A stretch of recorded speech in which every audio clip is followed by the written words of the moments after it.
I was committed to write a really short book that didn't draw the same kind of criticisms that The Help did. I was like, I'm not going to stir the pot with this one. And you know what? I had so many false starts, and I just felt like I wasn't telling the truth. Yeah. I was trying to tell this story that turned out very bland and vanilla. And the truth is, if you want to write an honest story, Yeah. you in Mississippi about women, you have to include hypocrisy, racism, sexism, and all the absurdities that come along with it.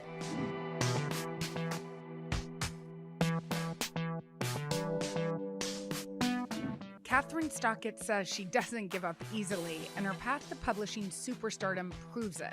Her first book, The Help, was rejected by 60 agents before going on to sell over 15 million copies and inspire an Oscar-nominated movie. But it wasn't without controversy, sparking a debate about race, representation, and who should tell stories. In the aftermath, it took Kathryn so long to write her follow-up book that her publisher dropped her. Finally, 17 years later, Stockett's 600-page novel, The Calamity Club, is here, and people cannot get enough. Join us as we speak about persistence, going home to Mississippi, what she learned along the way, and what's next. Kathryn, okay, I can call you Kitty. That's what your friends call you? Call me Kitty. You Okay. always call me Kitty. I know. Well, I just didn't know if in professional ways we needed to be different. Oh, no. And I've been called so much worse, so Kitty will do fine. Kitty, this is so exciting. I was telling you before we've started, I read this book. I feel like I inhaled it. And it is a perfect novel. Like, I really feel that way. It's evocative, the sense of place. Like, I'm dying to go to Oxford. Oh, you should go. I've It's never such been. a charming town. Oh my gosh. I mean, it's obviously changed so much Yes. from 1933, Yes. but so many of the landmarks are still there and they're still intact. Nielsen's department store, Yes. still there, still in operation. I shop there. The Lyric, the movie theater, is still there. It's you can walk around and really feel the history. I feel like where you're from is so ingrained in the art that you create and like who you are. And I read that when you wrote your first novel, The Help, part of the catalyst was that you were homesick. Yeah, I started writing The Help in New York City. I hadn't lived here that long, but I was downtown. My apartment was downtown, and it was right after 9/11. And, you know, because we were below 14th Street, they cut off our phones. They barricaded us into our neighborhood. And I couldn't even, you know, call my family kind of day to day living through this horror and tell them, you know, that we're okay. Yeah. And so I did the next best thing for me, which was I wrote in the voices from, you know, my home, from my childhood. And for me, that was the voice of Dimitri, the Black woman who took care of us and was so amazing. And she died when I was 16. And I realized that I had never asked her all of these questions that, you know, I was just too dumb and young and naive to ask her. Yeah. And here I am, an adult, and suddenly I want answers. Yeah. And so I started writing that story. And, you know, when I did, there were no expectations of me. I didn't think anybody was going to read it. And, you know, I started submitting it to agents, and I had 60 rejections. You know, I to read back that at the up. beginning you were sort of like, not delighted, but the first rejection you were like, I'm a real writer, I got rejected. And then sort of and then closer it sort of goes 40. Yeah. downhill from there. Yes. Yeah, for sure. But How do you, it's so interesting because so many writers that I've spoken with and spent time with have faced that, like have had serious rejection. There's many careers that face rejection, but I feel like writing is probably chief among them, just because you're also in that book, but in your newest too, you're putting a lot of yourself into these pages. Oh, and then absolutely. to hear over and over and over again, like, this isn't good enough. Yeah, and I think it's a little bit easier to deal with rejection as a writer because often it is an email or, you know, a piece of paper. It's not a face in front of you. Yeah. But, you know, when I started writing the second book, I was it was paralyzing at times, just knowing that instead of me alone in a room, now it was me with all of those readers and critics staring back at me. Okay, so let's talk about that because your first book sold 15 million copies, probably in counting. Has it sold more than, you don't know? I'm like, I know you, so I know you're not like sitting around looking at the stats on your career. No. But it sold a lot. A lot of people read it. A lot of people loved it.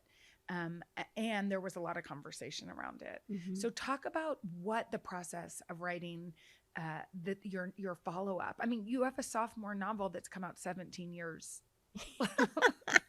17 years later. And I was just talking to you, I was comparing it to Thanksgiving. Yeah. You go through all these hours and hours of toil, 17 years of toil. And then someone says to you, oh my gosh, I read this in 3 days. And you're like, wow, all that work. I think I was the one that said that. Well, yeah, you were. But, I'm really grateful that people are taking the time to engage with a character and a place and a book that's so thick, because we keep hearing all this news that like people can't read long things anymore. And, and that was very daunting. I knew, but when I was writing The Help, I thought that was really long. Yeah. And then I started writing this one. And you thought it was going to be, when you first started, I read that you were like, okay, I'm just going to write a short little novel. Yeah. I was committed to write a really short book that didn't draw the same kind of criticisms that The Help did. I was like, I'm not going to stir the pot with this one. Mm-hmm. And you know what? I had so many false starts, and I just felt like I wasn't telling the truth. Yeah. I was trying to tell this story that turned out very bland and vanilla. And the truth is, if you want to write an honest story, in Mississippi about women, you have to include hypocrisy, racism, sexism, and all the absurdities that come along with it. Talk about what sort of the journey was like in writing this book. Like, I know that you had other ideas that you sort of went after. You lost a publisher. I did. After about, 8 years, people started looking at me. Like, my friends were starting to say, Kitty, I think you need to move on. Like, maybe either find a new profession or just start working on something else, because this is too long to work on the same project. Yeah. And I refused to give up. And then my publisher fired me. Yeah. And there's something about, I don't know, there's something scrappy inside of me. And I think part of that has to do with coming from Mississippi, that if you kick me, I'm just going to come back stronger and kick back harder. And I think that's what I did. And when I really sort of gave in and realized, like, I have nothing to lose here. Yeah. I don't even have a contract. Was that liberating in some ways? Absolutely. I feel like that's really when the story started to blossom. And that came hand in hand with the research journey. Yeah. The research journey was really important. And during that journey, as part of that journey, you came across a article, like a law that you read about that existed in really all over the country, in Mississippi, but first in other places, that kind of changed everything, that made this novel what it is. Yes. I, after I just sort of like said, okay, I'm going to fight for this story.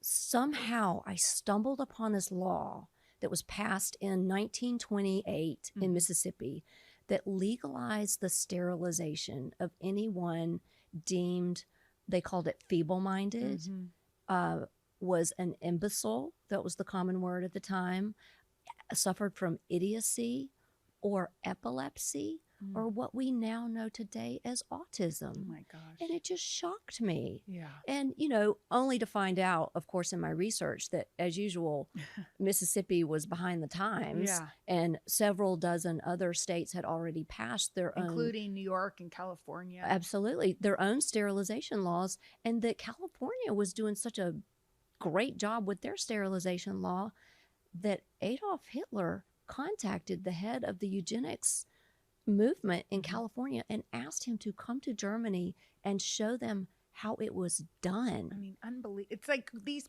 little parts of our history which aren't really taught. I was never taught No. anything about that. No. And it shocked me so much that I thought, I have got to write about the women that endured that, and the women that had that threat looming over them. And because after World War I, they passed this law called the American Plan, where it became legal to stop a woman on the street just because she looked promiscuous. And that led to these sterilization laws that were essentially a means to cleanse society of these so-called undesirables. And once I layered that into the story and put that into the minds and the hearts of these women, that this could be their future, I felt like that's where the heart of the book really started to open. Well, and also sort of the conversation into the relevance of today, right? Like people are reading this with their book clubs. People are having conversations around, which I know you probably can't even think about, but they are. And there is that element, that layer, which I'm sure if you didn't have that, part of the story, it may not be as conversational. Well, I'm certainly not put on this earth to ever teach anybody a lesson, but I do think it's really important as a writer to remind, and for me it's always women, just how far we have come, and that we cannot take women's rights for granted. Complacency is not going to cut it anymore. We've got to fight for what we've got. And I think too, the fact that we can step in the shoes of these girls. Like I loved to live with Meg I didn't love to live with Meg. I was sad to live with Meg in the orphanage, and know that, these lives, these were real people. And you actually have a photograph of somebody that you found, I think, in your research, but that these were real people. I mean, this is a fictional portrayal of what it was like to live in the 30s in the South. And I think, we know that reading fiction can be a direct link to empathy. So it's like we may not, I'm not from Mississippi, but I felt like I was down there for a little bit as I read this. That's my job. My job is to put you on that train and take you to a place that maybe you've never been to and experience something that you've never experienced. And to enable you to think about what it feels like to stand in someone else's shoes. I think it is so important. And I say this everywhere. I think they should teach this in the schools because it's so like, I think that we should not only practice, empathy through trying to understand someone else's pain and sorrow, but also to imagine what it feels like to have someone else's successes. Yeah. Because I think this is what builds hope. Yes. And hope and empathy, I think, are the cornerstones to, a bigger, more beautiful, intellectual, kinder life. Yes, exactly. So let's talk about the picture that you have printed out of this little girl. Tell us who she is. Show us who she is. So this is, it's kind of blurry, but this is Lewis Hine's photograph. Lewis Hine went around America, and especially the coastlines of the South and the Carolinas, photographing the children that were working in factories. Yeah. And during the Depression. During the Depression. It was actually before the Depression. He took this photograph in, I believe, like 1912. Oh my gosh. And he took these photos of this girl, Ruby. She's an oyster shucker. She's 7 years old. And she told him that she thinks she's worked there for 2 years already. Oh my gosh. And he took these photographs to Congress. And this is why the child labor laws were passed in the first place. Yeah.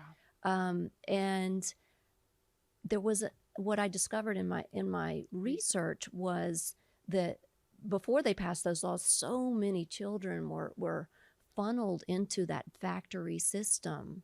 But once they passed the law, they didn't have the resources anymore to work in these factories cheaply. Yeah. But there was an exemption, and that was vegetable canning, because they felt like they still needed to have workers seasonally. And so in the Calamity Club, Meg's destiny really is when she turns 12 to go work in a vegetable canning factory, because that's where Miss Garnett, just the evilest person on the planet, really like despicable, sends them. But really, she sends them there because she hates Meg so much. Yeah. She creates this program to torture this one child, and they all suffer because of it. Oh, I mean, again, like this could have happened to a young girl in the 30s, and then we're reading about it. Let's talk about the 17 years between your two books. You've had kind of a wild time. You moved to Bali. Yeah. I mean, I know that because I'm your friend and Right. I've heard about Yeah, it. yeah. What was that time like for you? I mean, 17 years is a long time. A lot happens. I know, it went so fast. And let me tell you, part of that, I was having a ball. I was raising my daughter. She's 22 right now, and she's, she's obviously the light of my life. Yes. But when we were living in Atlanta, and I'm a big believer in the public school system, and I got to say, the public school system right around 10th grade started getting very cliquey, just like any school does, especially among girls. But, Atlanta is half white, half black, or, there's other statistics. It's a great melting pot of different kinds of people. And as Lila got older, she had very few friends of color. Yeah. So a friend of ours said, we're at this school in Bali, the Green School, and I think you should come give it a shot. And so we went there thinking we'd stay one semester. And it just opened my daughter's eyes up to the world. And I think she is, a wiser, more empathetic person because she got out of that bubble. And she also likes to write. And that's so great. Yeah, I'm really, really excited. And I think that because she's already had so many experiences, even as 22 years old, that's feeding the content. What did that time give you as a writer, but also as a human? Oh, I mean, I wrote the majority of Meg in Indonesia, but I did learn something really important for me as a writer and as a Southerner, and that is I gotta go home. I gotta get back to the South to really fill my cup again. And once I fill it up and soak in the voices and the humidity and just the comfort, but also like the things that make me so mad about Mississippi. Once I can fill it up, then I can go anywhere in the world and write.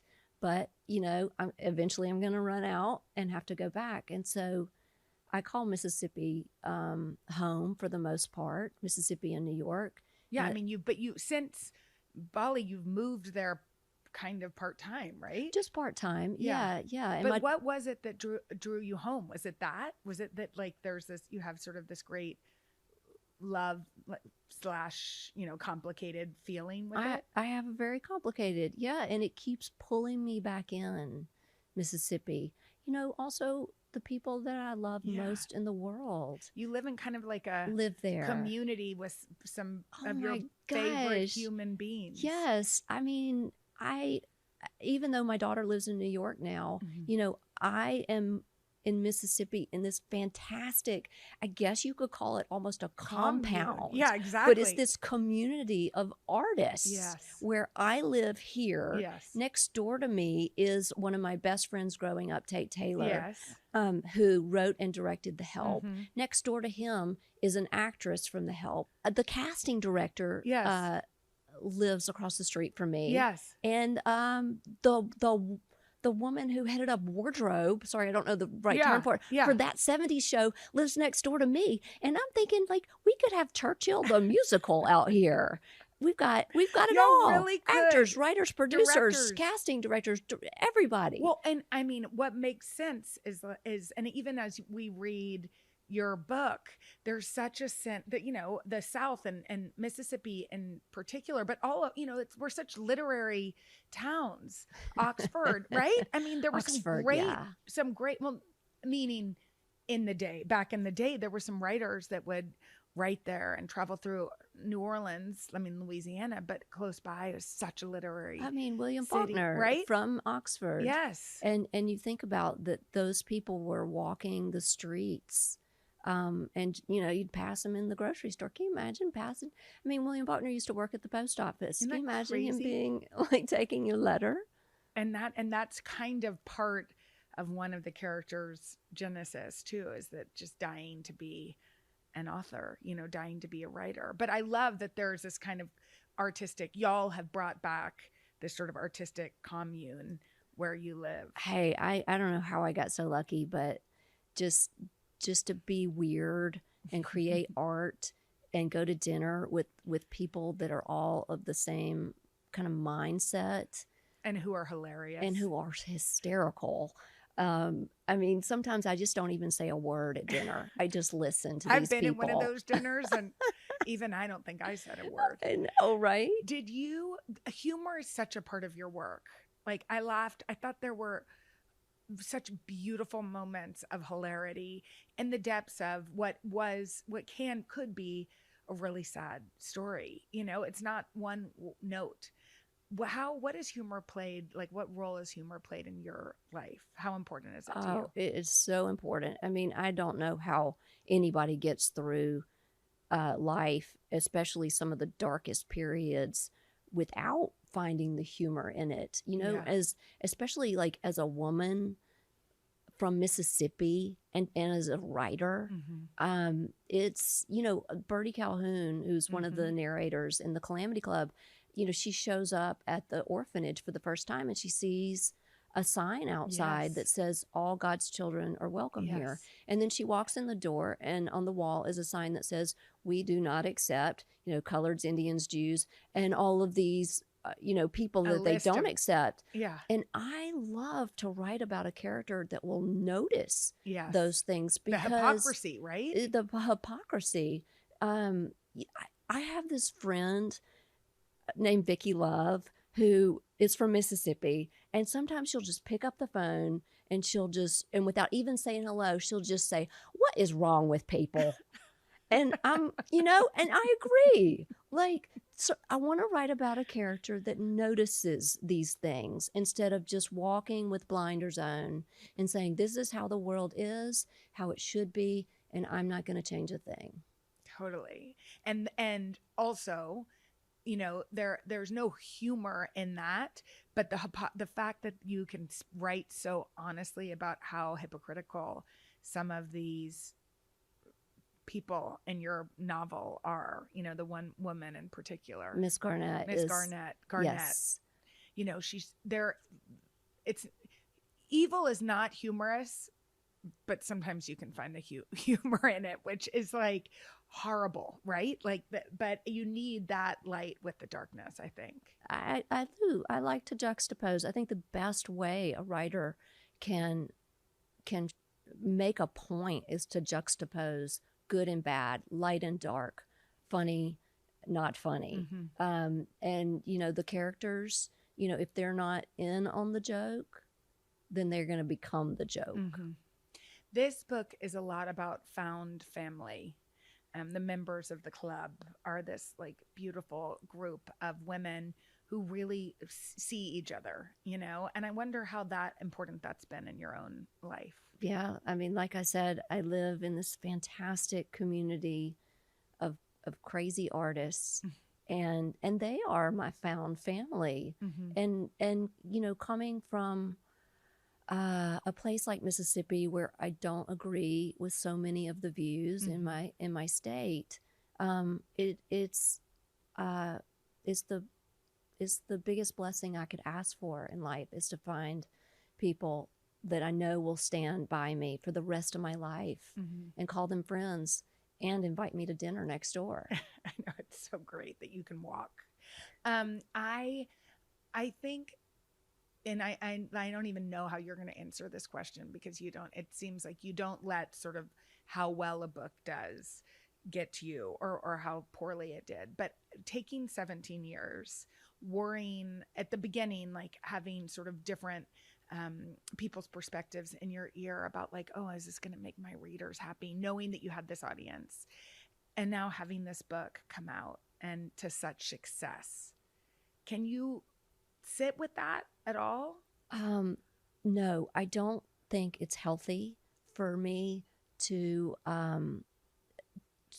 look at numbers and read too many reviews. My job is to write, Mm-hmm. and very often I feel like I don't have a choice.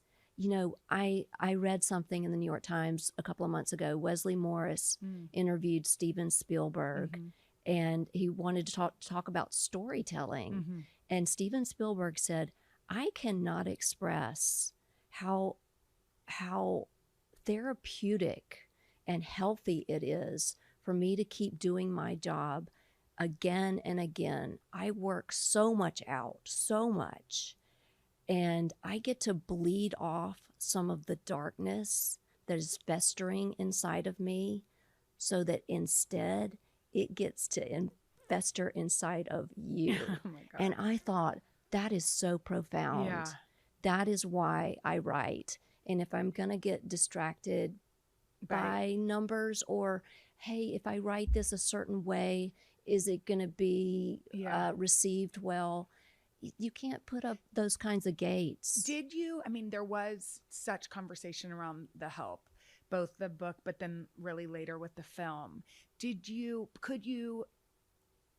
partake in any of that? Like, how did you let that affect you? And did it change the way you at all started writing, like at the beginning of writing this? Well, I'm a very visual person. I see a picture in front of me when I'm writing. Mm-hmm. And I also, oh man, I really sound like a total nut job. You know, I'm also talking. And so I have to be alone in a room with no other noise going on. And I'm talking, but you can't really understand what I'm saying when I do it. And it's like, it's sort of like a murmur. But that's funny because your dialogue is so real. Oh, well, like I can kind of weirdly imagine you like in a room speaking like the characters. Oh yeah, it really, you know. You do that. I do that, and if you see me in my office speaking, you know, with no one in there listening, yes, you really think she's lost it. She did it. She crossed the line here. But yeah, it's. I can't remember what your question was. Well, I just said that there was so much conversation around The Help and debate, right? Sure. And I know that you've said previously you like want to be, you know, you think it's important that we have those debates. Yeah. But did that affect the way you wrote the Calamity Club at all at the beginning? Like you said that at first you were writing something that didn't feel true. Right. I think for the first several years I was writing something that was it lacked heart and it lacked honesty. Stephen King, you know, he just said it perfectly. He was like, you have to tell the truth. Yeah. Even though we make up bull for a living, you have to tell the truth. Yes. And by holding myself back and worrying about what other people are going to think, or is it going to sell, or is the reader going to like this or whatever, it does not service your story whatsoever. Mm-hmm. Any writer out there, I tell them, you write from your heart. You write what makes you happy. Do not worry about your readers. Not to say I don't think about my readers sometimes, because I do, and I feel really lucky that they're taking the time to read a book this long, because we keep hearing such terrible news that people, and Patchett just did a great talk, great TED talk about how, you know, people are still reading. It's not true. We are not limited to 157 characters. We can still read long books, and it's what makes us wiser, kinder, more empathetic. Definitely. When I've read about your process, one of the terms that comes up, and I think you've said it a couple times even today, is voices. tell us like what that sounds like, what does voices mean? How does it play out as you're writing? When I sit down to write a story, and I know I've only written 2 books, but that's not true. You've written, how many books have you actually written? The 2. Help, but that have been published, right? No, I've never written another book. Oh, you haven't? No, I mean, I've had false starts where, you start a story and you've got all this energy because you I think thought it's you such a wrote great something idea. a couple before The Help. I wrote, I started a story and it just kind of went down the drain. It didn't get there. Okay. And this is the part of the writing process. Like, you got to fail before you can succeed. Yes. And I hate to even call it failure because it's almost like it's just practice. Yeah. It's getting you on the right road. Yes. And so I know now I cut you off. Sorry. So I was saying the voices. So you start off. Yeah, the voices are everything for me. And even though, I've only written 2 books, I feel like every time a writer or me as a writer is starting to write a new voice or like a new chapter, a new event in the book, it's almost like you're starting over. You've got to have that arc. You've got to have that voice. But when I nail the voice, I can take them on a journey anywhere I want to. And so plot becomes less important, but finding that voice is the hardest part. And in the Calamity Club, for me, it was Meg that came first. Yeah.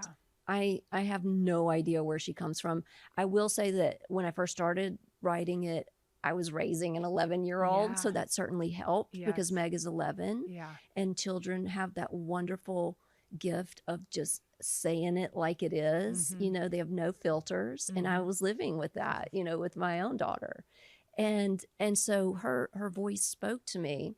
But then I had this kernel of an idea of where, the Calamity Club, where it goes in the second half. And I thought, well, I don't want to tell that story through an 11-year-old. No, she can't be the witness. And that's how Birdie was born. Yeah. And it took me a minute to find Birdie's voice. It really did, because I didn't want her to be a caricature of the South. I wanted her to be a very original voice, and somebody that I can identify with. And that's how Birdie was born. I know. I feel like I'd be friends with Birdie, right? That's the hope. I bet you would. I'd like to sit across. I mean, we would have to time travel, so that feels like it'd be complicated. But I loved her. So the voices sort of are the start, the architecture of it. Yes. When you talk about when you were young and sort of who influenced I know you wanted to write even as a kid, little. Yeah. What type of kid were you? I was a reader. I mean, I was reading everything on the shelf in the house. We didn't have a local library that we went to often. It was kind of on the other side of town. Were you in Jackson? Where did you grow up? I grew up in Jackson, Mississippi. Yes. And so often, if I wanted to read something, it was either on the shelf in the house I grew up in, meaning it belonged to my sister or my mother. Yes. Or it was the library at the school that I attended, which was First Presbyterian Church Day School. So everything on their shelves was more or less faith-based, which, it was a very different selection. My sister, who's reading V.C. Andrews and Stephen King and Where Are the Children, all that. And then you've got, these very pure like C.S. Lewis. Anne of Green Gables. And so I got a taste of both, and it just made me hungry for more. And I have always been a voracious reader, but I'm not a fast reader. I take my time. I'm very slow. I'm an underliner. I'm a dog ear page turner, like I like to mark my pages. The books are an absolute disaster when I'm done with it. And I read the same book over and over and over again. Which ones have you gone back to over and over again? We share the same favorite book, The Secret History. Yes, we love it. And I love that book so much. I love it. Do you read it often? Have you ever gotten to hang out with Donna Tartt? I have not. I've never met her. I'm afraid of what I would say to her. I did get to hang out with her once. Yeah. And Oh, wow. I know. And How I was it? here. I mean, that's exactly. Wow. I felt like I was going on a first date. I was so nervous. I haven't dated in so long. Yeah. I walked from here over to where we were meeting. I was kind of shaking. Oh, that. You know, it was the same sort of feeling that you have, but like I had to put it into practice. I just sit across from her and I was like, should we get a tea? She's like, no, let's get a drink. And I was like, thank God. Oh, thank goodness. Yeah. Oh my gosh. And but it was amazing. You know, your dad was president. Like, you know what it's like to meet some really big people. But and she's a genius. Yeah, she's a genius. Did you love the goldfinch? Yes, I loved the goldfinch loved too. it. And I savor that and go back. But Secret History to me is like the ultimate. I loved the little friend. Yeah, me too. I felt very connected to that story. Yes. So we do have that in common. And, you know, for a long time, I've been a Pat Conroy fan. Mm-hmm. You know, these are older books. And, you know, recently I've read Ken, which I loved. Didn't you love that? I loved it. Yes. I loved that book. And American Marriage too. I haven't read it. Oh, it's on my list. Oh, it's top like 5 for me. Really? I loved Ken too, but American Marriage is Okay. to me like one of the ultimate. I just love her voices. Me too. And she's so funny. I know. She's a powerhouse, right? I've watched a lot of her interviews. Yeah, I really love her. Yeah.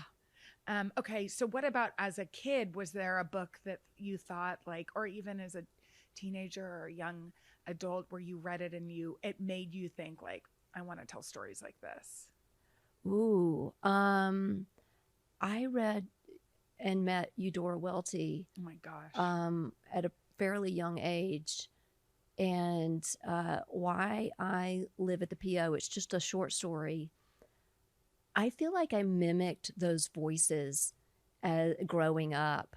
And I even had this old record that you could put on this record player, you know, that you had in your room. It didn't even plug in. Yeah. I feel like it ran on like a crank or something. I kind of know. I remember those. And it was Eudora reading Why I Lived at the PO.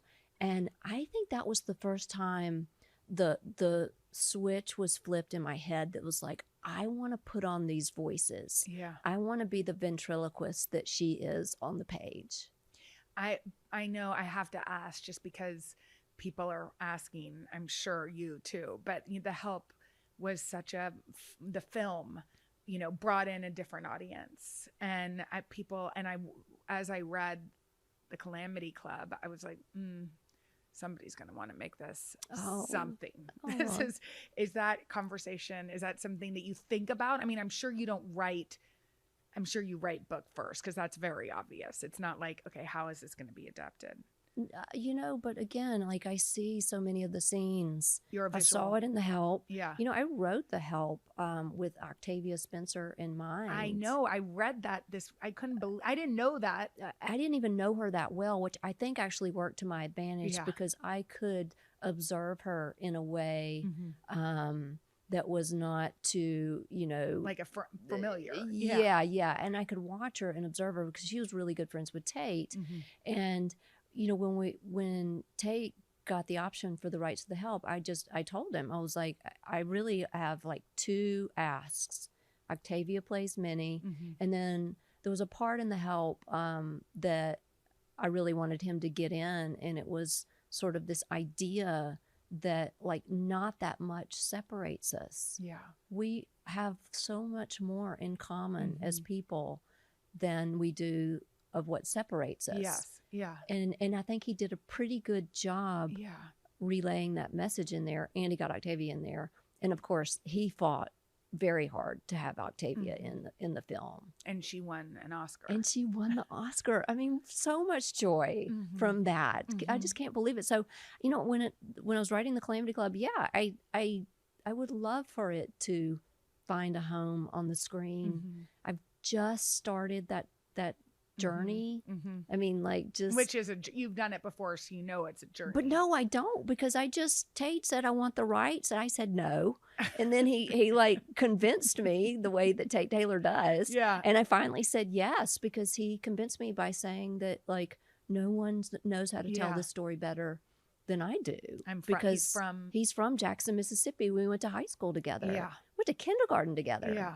So, yeah, I hope that the Calamity Club can find a place on the screen.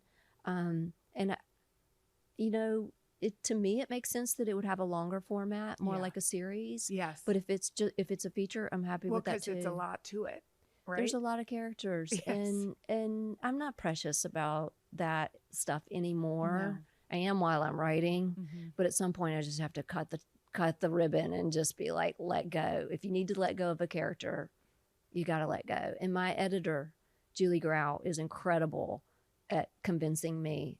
Did she kill off any characters? Oh yes, and parts and plot.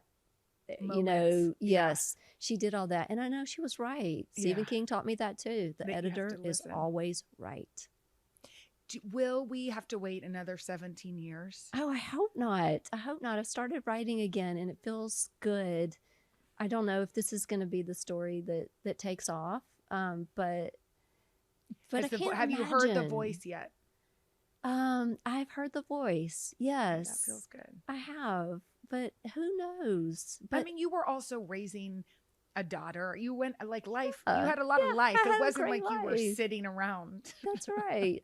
I wrote pretty continuously through those 17 years, and that I think that's just what I have to do to get through the day. Could you ever not write a book? Could you ever write a book? Sorry, let me get it right. Could you ever write a book that's not set in Mississippi?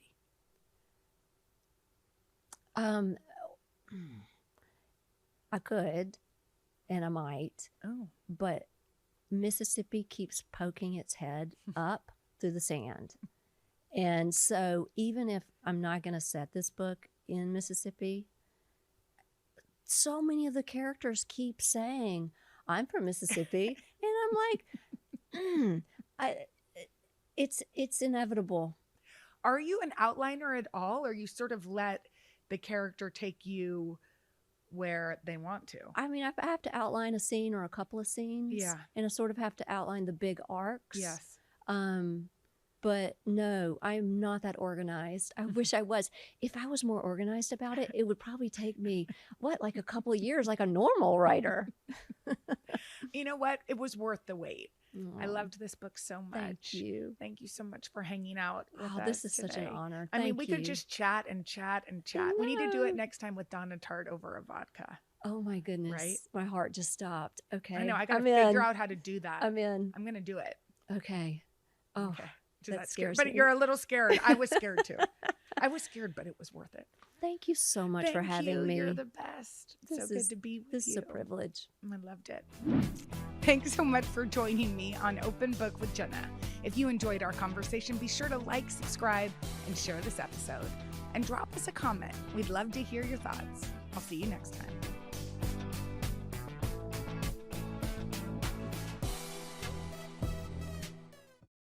Hey, thanks for watching. And don't forget, you can catch the Today Show every morning on NBC or take Today when you're on the go. Just follow the Today podcast on Apple Podcasts, Spotify, or wherever you listen.